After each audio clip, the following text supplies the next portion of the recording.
dibdib ang baha. Nakatutok si Victoria Tulad.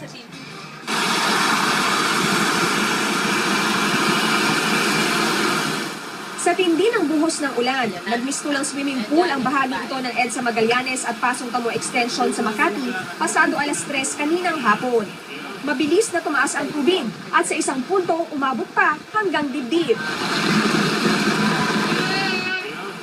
Ang railing nga ng sidewalk na ito halos lubog na, kaya hindi makadaan ang mga sasakyan, kaya marami ang stranded. Hindi kayo naghahanap na lang ng ibang ruta? Hindi na po kasi malapit lang kasi dyan eh, dyan lang sa tawid eh. Tapos paikot pa ako sa ano, baka mayroon din bahay na po. Pero may ilan din na nangahas lumusong sa mataas na tubig para lang makauwi.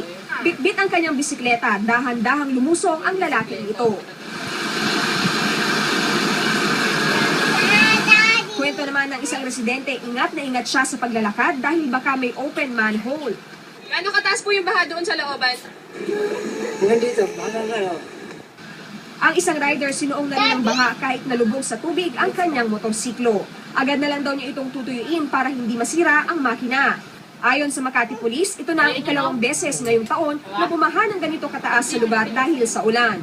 Dito rin daw kasi bumabagsak ang tubig mula sa mas matataas na kalsada. Kapag ganyan na malakas ng ulan, hindi kaya ng drainage, maliit, hindi kaya i-absorb ng kanal.